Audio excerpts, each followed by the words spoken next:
Lihat kebunku penuh dengan bunga, ada yang putih dan ada yang merah.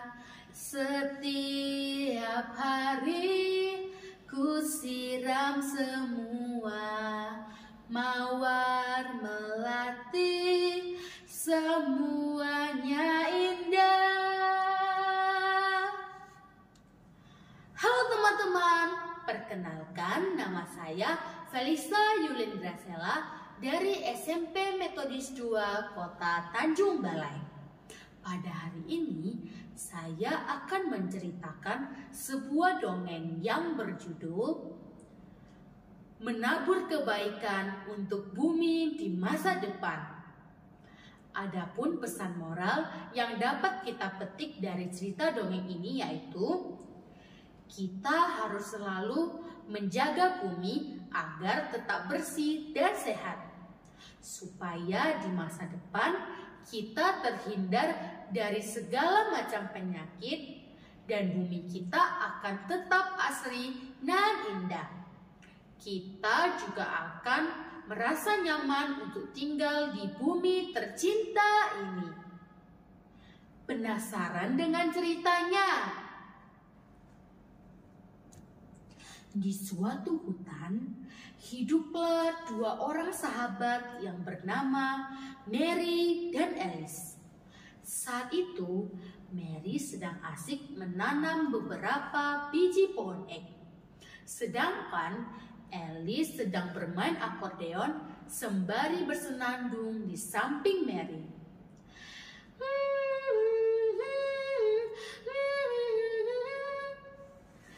Setelah selesai menanam pohon ek, Mary pun menyimpan alat-alatnya dan beranjak dari posisinya karena langit sudah mulai gelap.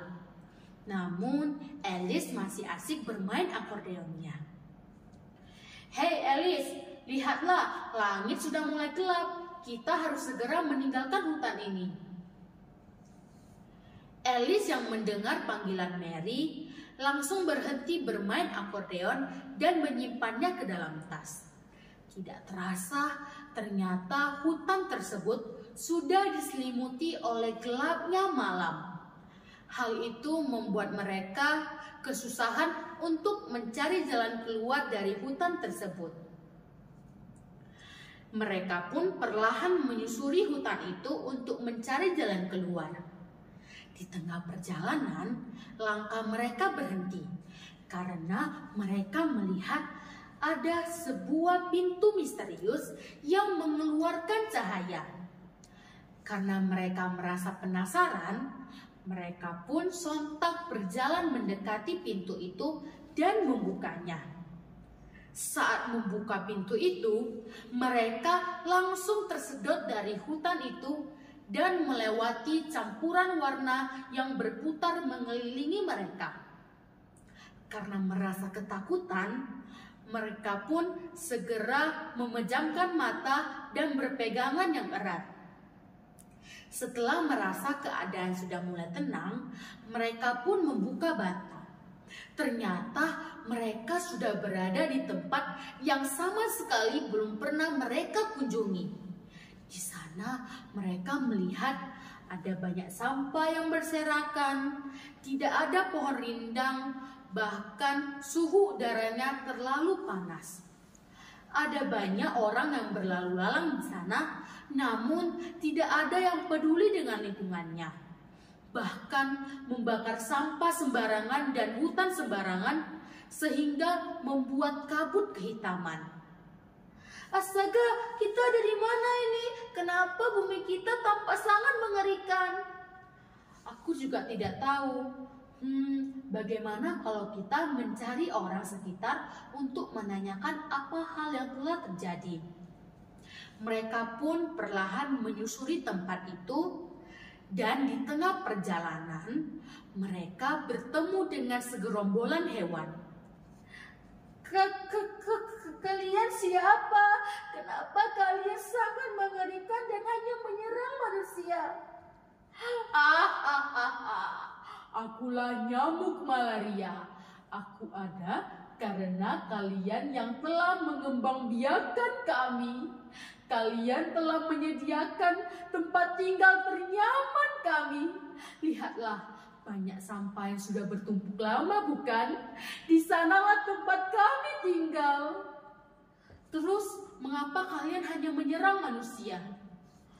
Loh, karena darah kalian adalah sumber makanan kami yang paling nikmat. Sekali sedot, kalian langsung masuk rumah sakit. Mendengar itu, mereka langsung berlari ketakutan. Saat berapa lama sudah mereka lari-lari jauh dari tempat itu, mereka pun sampai sebuah desa.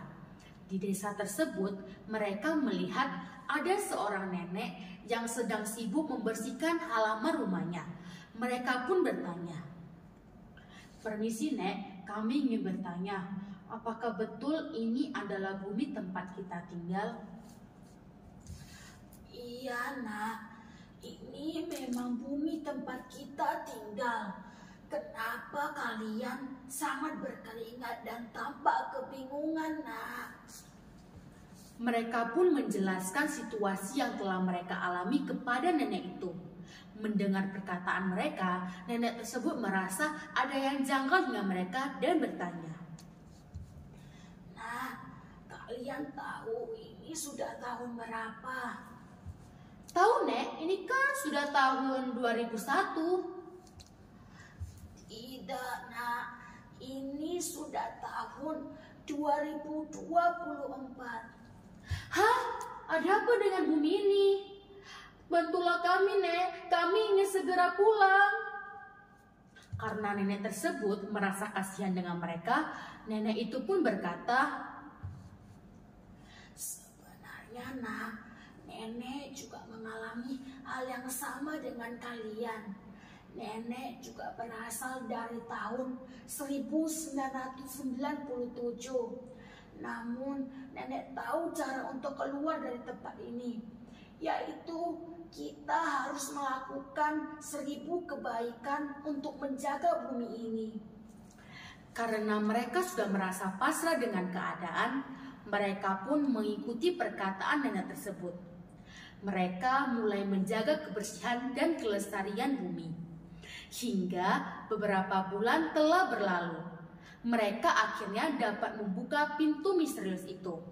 Mereka berencana untuk segera pulang ke tahun 2001 dan juga berencana membawa nenek tersebut untuk pulang bersama mereka. Akhirnya kita dapat keluar dari tempat ini. Yuk, Nek, ikutlah kami. Kita akan pulang bersama. "Nenek tidak bisa, Cu. Karena jika nenek pulang dari tempat ini, apakah bumi kita akan tetap selamanya bersih jika bukan kita yang menjaganya? Nenek juga sudah tua, Nak. Nenek hanya bisa melakukan kebaikan yang tak ada hentinya." Nenek sangat berbaik hati. Kami bangga dengan nenek. Baiklah, Nek, kami akan segera pulang ke tahun 2001. Di sana kami janji akan mulai menjaga kebersihan dan kelestarian bumi ini, agar di masa depan bumi kita akan tetap asri dan bersih. Meski kami tidak tahu kapan akan bertemu dengan nenek lagi. "Baiklah, Cu. Kalian hati-hati ya di sana." Kami pamit dulu ya, Nek. Nenek juga baik-baik ya di sini. Dadah. Mereka pun mulai membuka pintu misterius itu dan langsung balik ke tahun 2001. Di sana mereka sudah mulai menyadari bahwa pentingnya harus menjaga kebersihan dan kelestarian bumi. Juga menghimbau masyarakat untuk selalu menjaga bumi dengan melakukan beberapa hal kecil seperti menanam pohon dan jangan membuang sampah sembarangan. Baiklah teman-teman, sekian dongeng yang dapat saya sampaikan. Terima kasih. Dadah.